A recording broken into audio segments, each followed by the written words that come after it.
салом дӯстон, шаби гузашта барои тарафдорони футбол фаромӯшнашаванда буд. Бозии дастаҳои Манчестер Сити ва Бавария ҳеҷ як нафарро на ором гузошту, на хоб кардан монд. Ҳамагон мегуфтанд ки Тухел ин мураббие ҳаст ки ҳамеша бар Гвардиола дастболо мешавад. Гапи моро хато нафаҳмед, аммо ин тавр нест. Намедонам аз чӣ бошад ки бисёре аз мухлисон ва ҳатто мутахассисон дар натиҷаи 3 бозӣ хулоса бароварданд. Ҳатто ҳамон финали боидодаи Лигаи Чемпионҳо ҳам дар иҷрои Манчестер Сити бозии бад набуд. Тухел мураббии топ аст, аммо Гвардиола собит кард ки ӯ то ҳол дар сатҳи олитарин қарор дорад. Дастаи ӯ ба Баварияи бузургу таърифӣ ягон имконият надод. Ин бозиро чанд лаҳза пас пурра шарҳ медиҳем, танҳо баъди он ки шумо лайки қиматбоҳи худро ба ин видео мегузоред. Ба канал ҳам обуна шавед, то ки аз видеои нави мо бехабар намонед.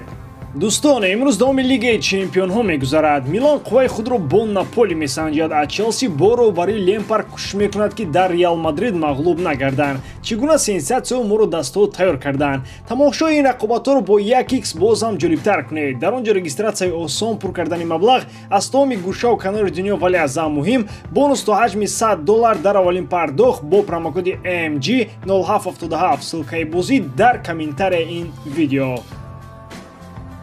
Голи аввал дар натиҷаи чӣ зада шуд? Прессинги фаъоли Манчестер Сити боис бар он шуд ки бозӣ дар нимаи майдони Бавария ҷараён гирад. Баъди гол Сити тӯбро ба рақиб дод. Аҷоибии кор дар ҳамин аст. Сити дар контрҳамла бозӣ кард ва қариб дар он ҳам муваффақ шавад. Дар нимаи дуюм боз прессинги шиддатноктарини Сити ба чашм расид. Упамекано дар ин бозӣ бар зидди дастаи худ гӯё бозӣ кард. Хеле хандаовар аст ки бо сар футболбозе гол зад ки яке аз қадпастаринҳо дар майдон буд. Бернардо Силва кай бори охир бо сар гол зада буд. Кӯшиш кунед ба хотир оред.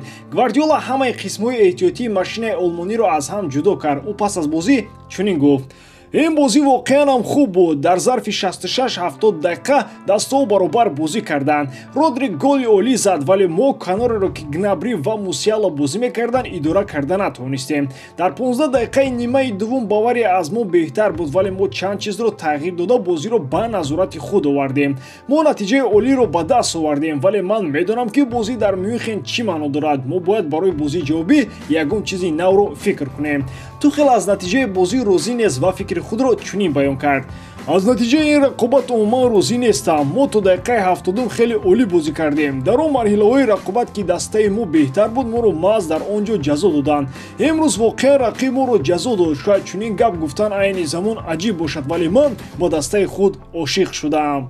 Холланд дар ин бозӣ ҳам гол зад ва акнун ӯ дар як мавсиме ки ҳоло тамом нашудааст дар ҳамаи мусобиқот 45 гол дорад. Натиҷаи фантастикӣ. Ӯ қаблан ҳам дар ҳайати Боруссия Дормунд пайваста ба дарвозаи Бавария гол мезад, аммо дар ҳамаи бозиҳо дастааш мағлуб мешуд. Манчестер Сити ба ӯ имконият фароҳам овард то аввалин бор Холланд дар рақобат бо Бавария дастболо шавад. Манчестер Сити як дастаеро монд ки наздик ба идеалӣ аст. Онҳо имконияти требл кардан доранд. Баланс байни бозии хоси Сити ва прагматизмро шогирдони Гвардиола хеле олӣ нигоҳ дошта тавонистанд ва ин асоси муваффақияти онҳо шуд. Ҳар он нафаре ки мегӯяд Бавария Нагельсманро аз вазифа гирифт ва барои ин шикасти бузург хӯрд, хато мекунад. Манчестер Сити дар чунин форма Баварияи Нагельсманро титупора мекард. Роберто Фирмино метавонад бозингари дастаи Реал Мадрид шавад. Шартномаи футболбози бразилӣ бо дастаи Ливерпул тамом мешавад ва ӯ нияти тамдид кардани онро надорад. Қаблан хабар пайдо шуд ки ин футболбоз ба клуб ва роҳбарияти дастаи Мерсайдӣ ишора кардааст ки дар охири мавсим аз даста меравад. Хоҳиш кардааст ки барои рафтанаш монеаҳо эҷод нашаванд. Гуфта мешавад ки роҳбарияти Ливерпул бо Фирмино розӣ шудаанд. Президенти Реал Мадрид Флорентина Перес дар симои боби Фирмино вориси Бенземаро мебинад. Тибқи хабарҳо ҷалб кардани Фирмино ин ташаббуси худи Перес мебошад. Мадридиҳо мехоҳанд тобистони соли ҷорӣ сари ин масъала ҷиддӣ кор кунанд. Фирмино бо сабаби осебҳояш дар мавсими ҷорӣ мавқеи худро дар дастаи Ливерпул аз даст додааст. ӯ бештар дар ҳайати захиравӣ қарор дорад, аммо дар он бозиҳое ки Фирмино ба майдон оварда мешавад, бозии устувори худро нишон медиҳад. Мисоли охирин рақобат бо дастаи Арсенал мебошад ки Фирмино яке аз беҳтаринҳо дар майдон буд ва ба задани гол даст ёфт. Яке аз мушкилиҳои Ливерпулро мутахассисон дар надоштани ҳамлагари дигаре мисли Фирмино медонанд. дарди мухлисони ливерпул боз метавонад бештар шавад. тибқи маълумотҳои охир аз сарчашмаҳои аврупоӣ дастаи кишвари англия тобистони соли ҷорӣ барои ҷалб кардани ҷуд беллингем мубориза нахоҳад бурд. онҳо аз саҳрои шикори ин бозингар баромаданд. баҳонаи асосии ин маблағи калон аст ки онро Боруссия Дормунд талаб мекунад. ливерпул имконияти харидани беллингемро ба дастаҳои дигар медиҳад. то охир маълум нест ки ҳатто дар сурати муборизаи ливерпул беллингем маҳз ба дастаи онҳо мерафт ё ин ки интихоби дигар медошт. барои ин ҳимоятгари ҷавон мубориза дар олами футбол беамон ҷараён дорад. дилхо дастаи топи аврупоӣ омода аст то барои ҷалби ӯ маблағи калонро сарф кунад. тавре маълум шуд ғайр аз ливерпул. бо томи эҳтиром ба ливерпул онҳо айни замон баробар бо реал ва манчестер сити нестанд. агар барои ҷалб кардани беллингем мерсайдиҳо кӯшишам мекарданд шояд дар ниҳояти кор ноком мегаштанд. ба ҳар сурат беллингем тобистон ба ягон дастаи дигар меравад. айни замон номзадони асосии реал мадрид ва манчестер сити гуфта мешаванд. ба ливерпул нимҳоятгар ҳатман лозим аст. агар онҳо аз беллингем даст кашида бошанд пас варианти арзонтар акнун дар бозор мавриди ҷустуҷӯ қарор мегирад.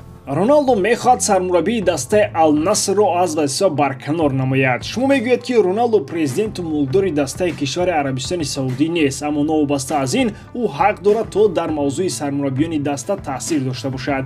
ҳангоми омаданаш ба ин даста мо гуфта будем ки роҳбарияти даста ба роналдо ҳаққи таъсиррасонӣ ба кори сармураббӣ хоҳад дошт. руди гарсия дар охири соли 2022 ба ҳайси сармураббии Ал-Наср интихоб карда шуд. зери роҳбарии ӯ дастаи арабӣ дар 23 бозӣ соҳиби 53 хол шуд ва аз дастаи пешсафи чемпионат Ал-Иттиҳод 3 хол кам дорад. тибқи маълумотҳо роналдо аз стили бозии руди гарсия розӣ нест ва мехоҳад мураббии дигар бо ӯ кор кунад. ба андешаи роналдо дастаи Ал-Наср метавонад бо ҷуръаттар бозӣ кунад ва барои ҷоизаҳои баландтарин мубориза барад. ягон кас ба роналдо гӯяд ки лигаи чемпионҳои осиё он лигаи чемпионҳое нест ки ӯ фикр дорад. ин гапу садо пас аз чанд бозии охири дастаи Ал-Наср пайдо шуд. дар бозии сипаришудаи чемпионати Арабистони Саудӣ дастаи Ал-Наср бозиро мусовӣ анҷом дод ва он ҷо гол зада нашуд. шояд пас аз он роналдо ба чунин хулоса омад. ба ҳамин тамом боридарам ки ҷодкории ман ба шумо писанд меояд. лайк, комментария ва дар канал обуна шуданро аз ёд набароред. бо шумо мисли ҳар вақта Муҳаммад Гаиров. хай бародарон, дар паноҳи Аллоҳ.